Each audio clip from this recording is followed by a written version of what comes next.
What's going on, y'all? It's your man, point guard Stephen Bardo coming at you.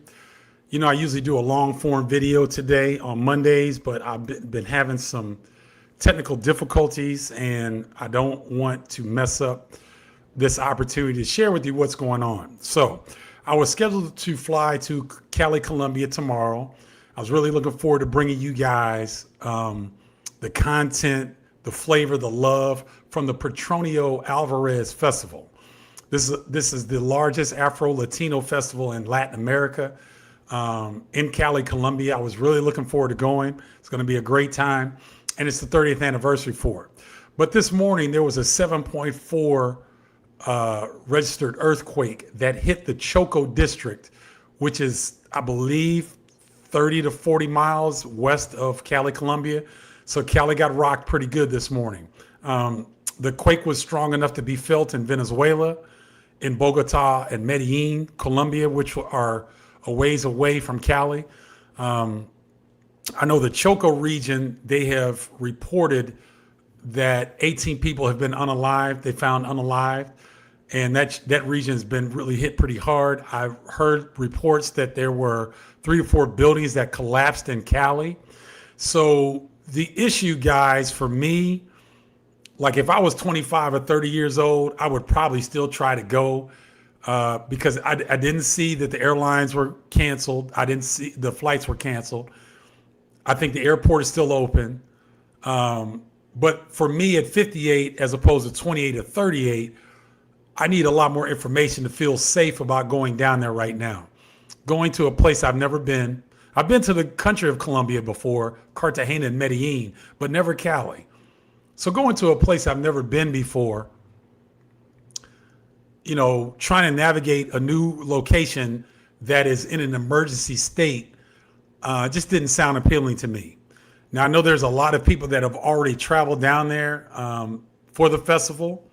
So hopefully everybody is safe and nobody has been harmed. But I just didn't think it was a good idea for me personally at this stage of my life, being the point guard that I am, leading this next chapter forward community. I didn't think it was a wise decision to go down there tomorrow. Now, what I'm hoping to hear is that maybe I was overly cautious and that the area wasn't damaged as badly as some of the reports that are first coming out, and that I was too overly cautious. I'm okay with that. Okay, I don't have fear of missing out like I did when I was a youngster. So this is why I'm not going to go to Cali. And here's what free agents like us do. We don't run from anything, right? We get as much information as we can to make the best decision that we can. Okay, now I ain't gonna front, guys. One of the major motivations was the beautiful women. 2 of the prettiest black women I've ever seen are from Cali, Colombia, that I met. One was in Panama City, Panama. The other was in Medellin, Colombia. And they were both from Cali. And if they were to walk down the street in the United States, they would cause freaking car accidents. These women were gorgeous. I mean, and they dark skinned, gorgeous women. As the prettiest 2 sisters I've ever seen. So I was looking forward to going down there and seeing the beautiful people, the Petronio Alvarez Festival. I had a salsa class lined up. I was going to play paddleball. I was going to possibly do a cooking session. I had all these things lined up. And so I'm disappointed. And I was really looking forward to getting that type of content that we need as black men over 50. Because guys, you know, you'll hear a lot of people that have, you'll hear black people that have traveled to Cali, but there's a ton of content on Cartagena, Medellin, there's content on Bogota, but I don't really see a lot of black American content coming out of Cali, Colombia. So I was really looking forward to getting down there, getting on the ground, seeing what was going on, and vibing with the people, right? And then getting the content that was going to answer some of the questions that you guys have in terms of, okay, is Cali safe? What's Cali like?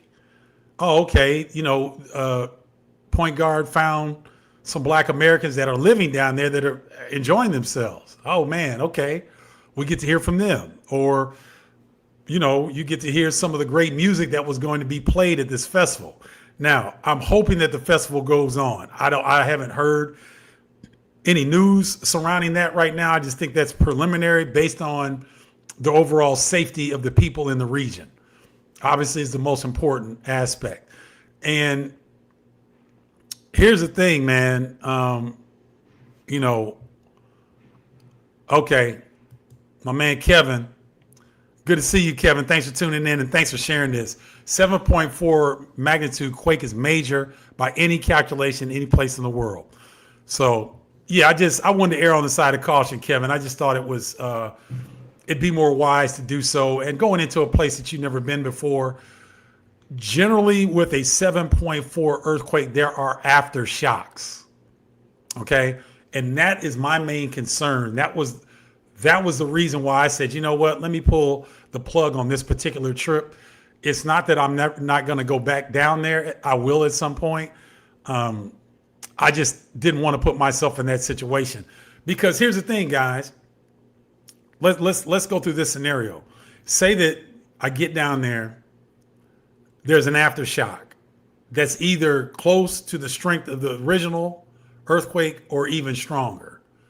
Then the airports get shut down.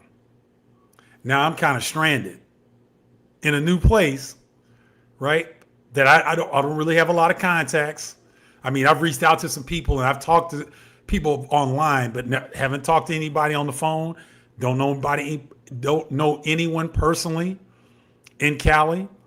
And so it would be a situation where, would I be able to survive? Of course I would.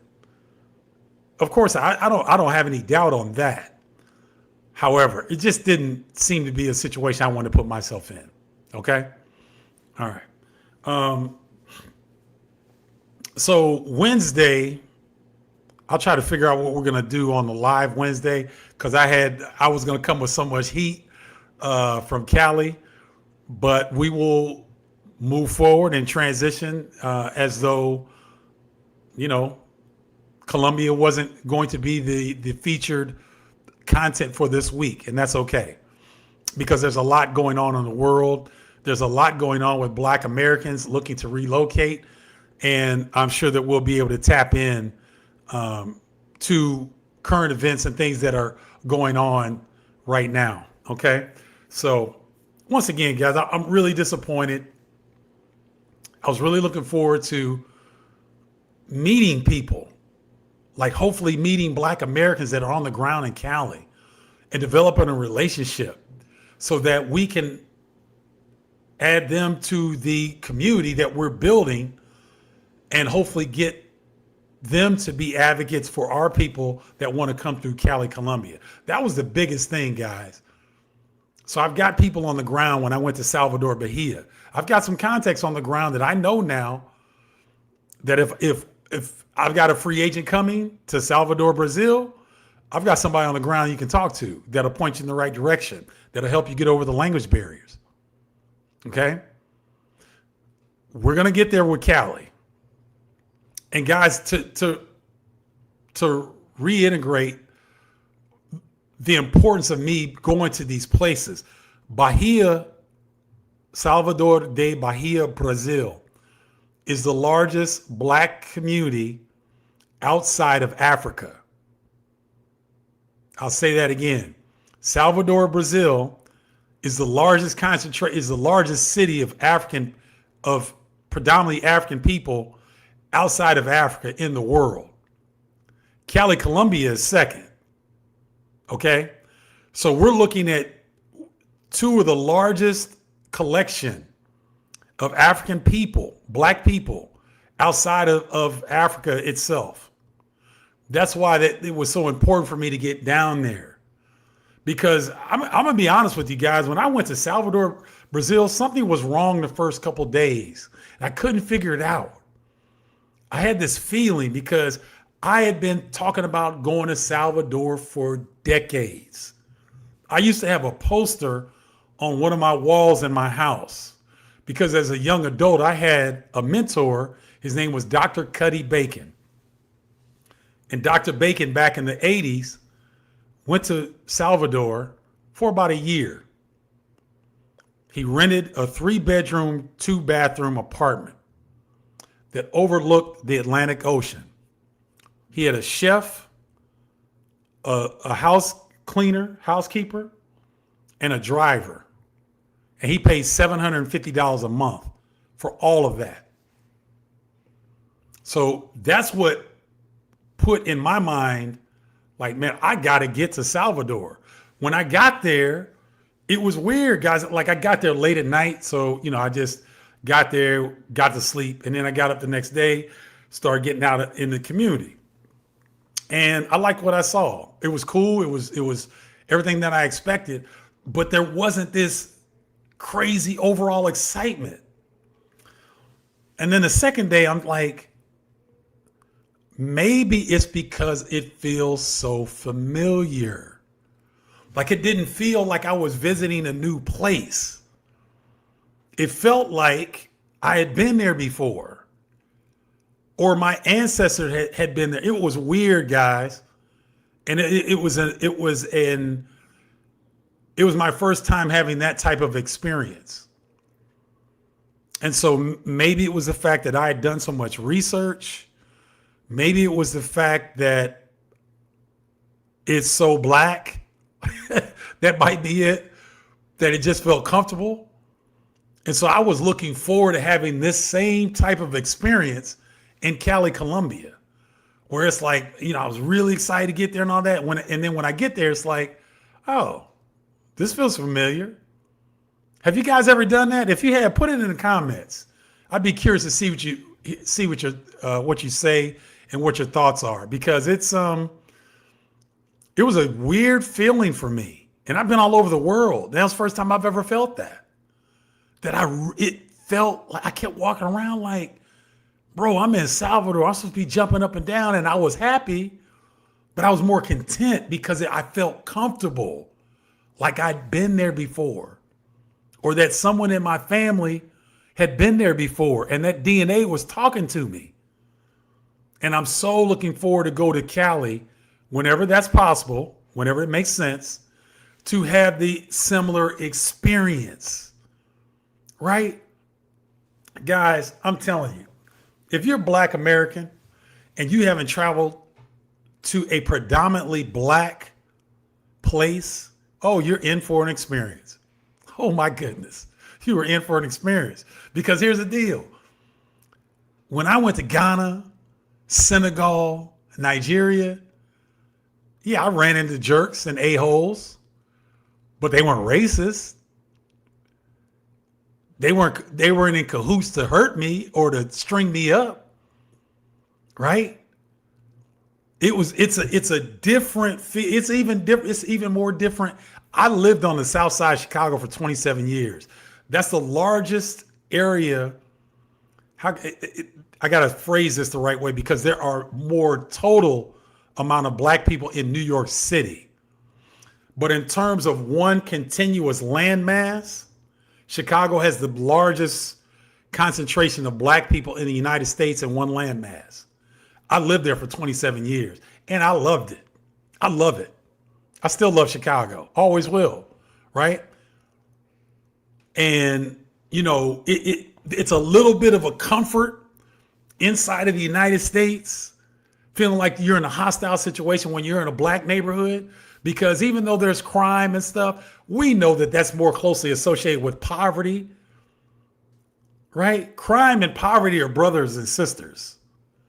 So we know that these people that are running around doing things in these Black neighborhoods, some of them are off and batty and crazy, delusional, but most of them are impoverished. And so there's a comfort level inside of a Black community in the United States. Guys, for me, it doubles or triples when I go to another country in a Black area. The Dominican Republic, Santo Domingo, Dominican Republic, I felt very similar there as I did when I went to Salvador, because ain't nothing but us. right? It's predominantly us.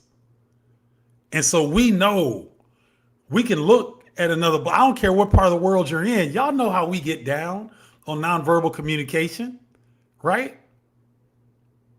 So what's up, Don Worldwide? Good to see you, brother. Thanks for tuning in. What's up, Max?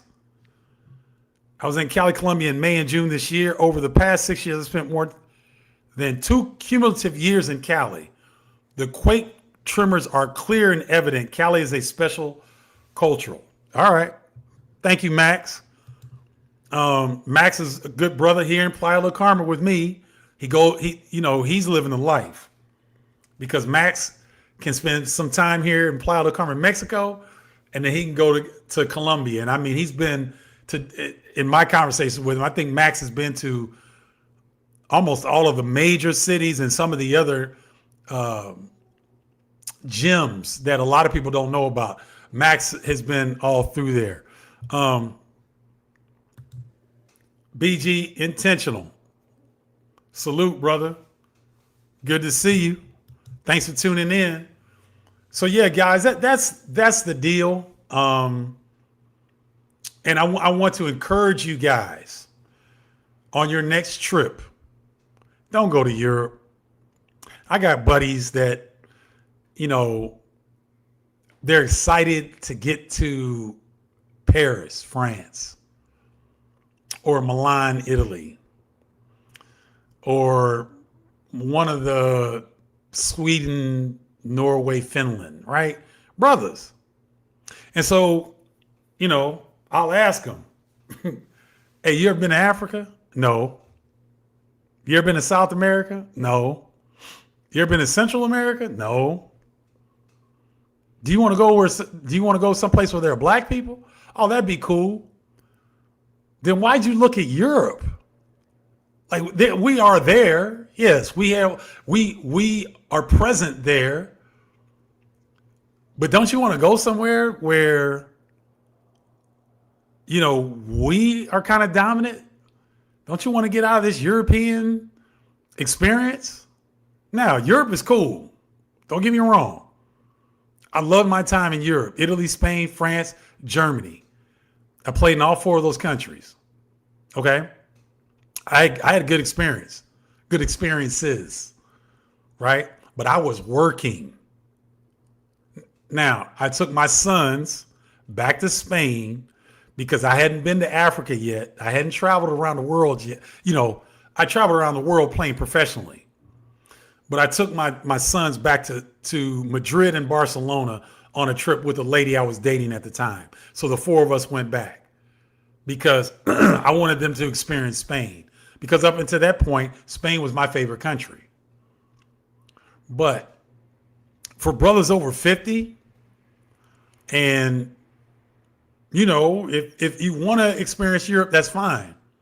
But guys, check out Mexico, Belize, Costa Rica, Panama City, Colombia, Brazil. Check out these black areas. Check out these areas where there are black people.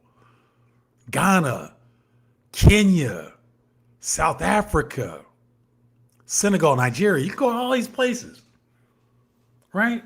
Southeast Asia. There are black people there. Okay? So you over 50 brothers, please consider going to a place where we have a sizable population. And I want you to start to get the feeling that I'm getting, or you hit the ground and you're like, wait a minute, what's going on here? Like I'm not anxious. I'm not fearful. I'm not looking around. People are face to face with me. They're cool. They're chill, right? Everything's cool. I want that experience for you guys because it will change you. Travel is the best education there is. Because let's face it, guys. Think about this. Every country has propaganda. Every single country has propaganda. The only way that you're going to know that it is indeed propaganda is if you get out of the country. And so you experience different things And then you're like, wait a minute. Why is the United States the only place with a credit score? Why is the United States the only place with a credit score? Do you know that I could, if you brothers came down here to Playa del Carmen today, if you flew down here today, if you got down here before noon and you got in town right at noon, like right at lunchtime, I almost guarantee that I could get you into a spot by that evening. I'm dead serious. What people want to know here in Mexico when you rent places, do you have the deposit and do you have the first month's rent? That's it. They're not asking for bank statements. They're not asking for a criminal check. They're not asking for your left testicle. They're not asking you to give a pint of nothing. Do you have the deposit and do you have first month's rent? And do you want to move in this evening? That's how it works around the majority of the world. Okay? So, take that in consideration. Take into consideration that, and I don't, whatever. I may upset some sisters with this statement. I don't care. Go to a place with more traditional women, right? And interact with them and see how they interact with you. I ain't got nothing against our sisters in the United States. I don't. But do our sisters need to take some accountability for how they act and respond? Of course. We do as brothers as well. But the thing of it is, the whole, and this is only my opinion, this is solely my opinion, the whole passport bros phenomenon was started, I believe it coincided around the Me Too movement. Peep the timing, guys. Peep the timing. So remember when the Me Too movement kicked in, and guys were getting fired for asking a lady out for lunch, or getting in trouble because you said something and the woman took it a certain way and she goes and reports you to HR. Now, you jammed up at work, right? What happened was this whole Me Too movement, this whole Instagram phenomenon where,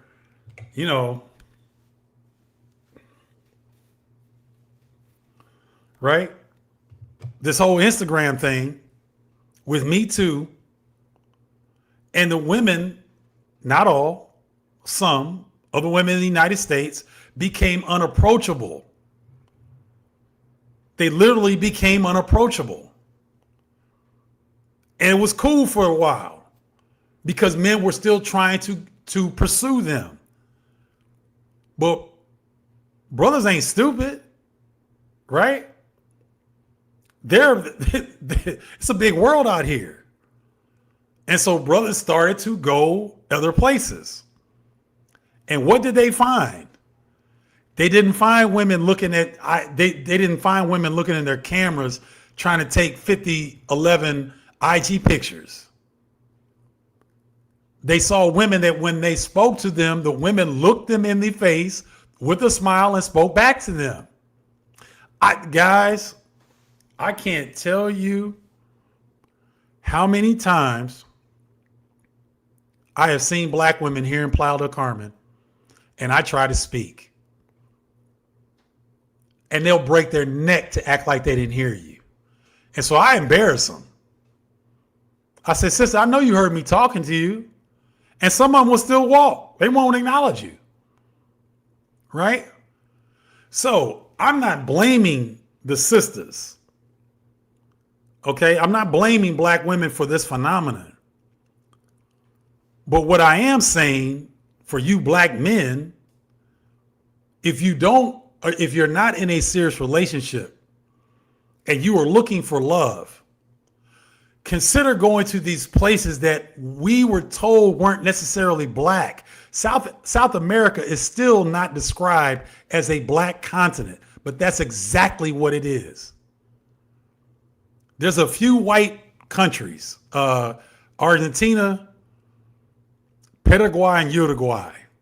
To me, those are the only white countries in South America. Everything else is people of color, predominantly black. Brazil, predominantly black. Colombia, high black population, if not predominantly black.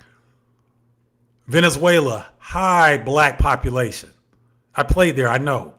Before it got jammed up and all that, I played in Venezuela. I know. Plenty of black people in Venezuela. Okay? I want you guys to have the experience of what it's like to start engaging women back in what it was like in the States in the 70s and the 80s. When you could speak to a sister, she'd look at you and y'all could like vibe.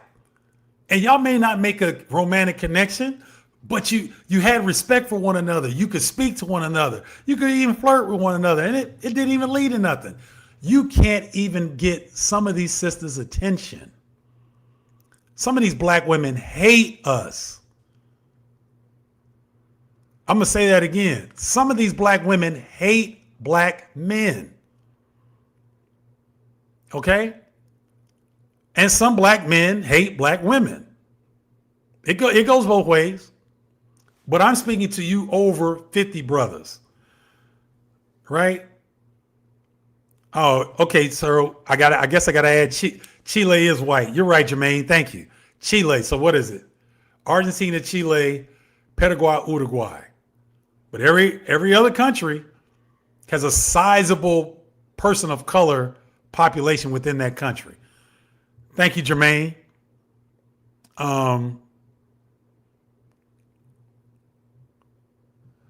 Yeah. And you know what, Max? 7.4 is unusual for Cali. Our planet and people are evolving. Why put yourself in a potentially harmful situation? Here's the thing. Mother Nature's angry, y'all. See, most of you probably don't have as much time as I have to do a lot of research. Mother Nature's angry. 2025 and 2026 will go down as probably the most seismic active years in the planet's history. These earthquakes are running along the fire of the ring of fire. You guys know what that is? The ring of fire, I think it's along tectonic plates. There are several tectonic plates that meet along the ring of fire, and I believe it starts in South America, goes up. It hits the west coast of America, goes all, I believe it hits the west coast of Canada and goes up towards Alaska. That's the ring of fire. There's been volcanoes and earthquakes all along this region in the last year and a half. Okay? So things are shifting quickly. Very, very quickly. All right? So let me finish up my point about you brothers going to these different places. Because if I go to Salvador and have a great experience, which I did, I can share exactly what I did with each one of you. So when I go to Cali and have that same great experience, I can share the exact situation that you can look at. I can show you where I stayed. I can tell you the airline I used, Copa Airlines, COPA, probably the best airline in my opinion that flies into Central and South America, which is headquarters in Panama City, Panama, one of the most dynamic international airports in the world. Okay, I can give you blow by blow description of if you want to go to Salvador, if you want to go to Cali, Colombia. And we got my man Max. Max is in the group. Let's see what else Max is talking about here. Book your departure flight from Cali in the afternoon. Why? The Cali bus lines sometimes boycott Ground travel to Cali airports. I almost missed my outbound flight due to the boycott. Okay. See, guys, thank you, Max. Thank you very much. This is the type of intel that you're going to get with Next Chapter Forward. This is why I'm telling you guys, sign up. If you haven't subscribed to the channel, please subscribe. Okay? Share with one other brother over 50 that you think needs to hear this type of information, that needs to be in our community, so that we can uplift each other with this type of information. So guys, think about it. Jermaine he's a free agent. This is a brother that appears to have traveled quite a bit. I haven't spoken with him yet. I look forward to speaking to him at some point. But these brothers are knowledgeable, right? And we help each other. We're not gatekeepers.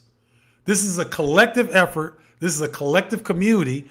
And whatever I know, you know. Max shares this critical piece of information, right? Save you a missed flight, possibly money. Okay? These are the type of things. This is why I built Next Chapter Forward. To have a community of people, of black men over 50, helping each other out. That's it. Respecting each other, helping each other out, loving each other, and living our next chapters the way that we want them written. Okay? That's why this is so important. This movement is important. Each and every one of you all is very important. Okay? All right. So I'll be coming back on Wednesday. I got to figure out what I'm going to talk about, because it's definitely, you know what, no, I'm not going to do that. I'll come up with something. We're going to have a lively conversation. Oh, that's cool, Jermaine. You one of us, partner. You don't have to be over 50. The reason I say black men over 50 is because that's a very specific range, and that helps the algorithm go find the brothers that are looking for this content. So Jermaine, you came across it, however you did. You may not be over 50, but you're a brother, right? And so that's a algorithmic decision. I'm willing to help all black people, women included. I've had several women on TikTok reach out to me like, look, I know this for black men, but we want this. We want this as well. We want the opportunity to have this as well. Fine. That's cool. I'll give the sisters as much support as they need, but I'm always talking to us first. This is what it is. It's going to be majority brothers. Now, we got some Caucasian brothers. We got some Latino brothers, but the focus is on black men over 50. You can be from the United States. You can be from Canada. You can be from Europe. I'm talking to you. Okay? All right. Thank you so much for tuning in. I usually drop a long form video on Mondays, but my long form video got, canceled based on having to change up and having to cancel my trip. So I appreciate you guys tuning in. I know this was a weird time, but thank you so much for your time. Jermaine, Max, BG Intentional as always. Don Worldwide, Kevin Crawford. Salute to all you brothers and all of you all listening out there. Thanks so much for tuning in to Next Chapter Forward. Tune in this Wednesday. We go every Wednesday at 1 p.m. Eastern Standard Time. All right, guys. Y'all have a great week. And until Wednesday, holla, y'all.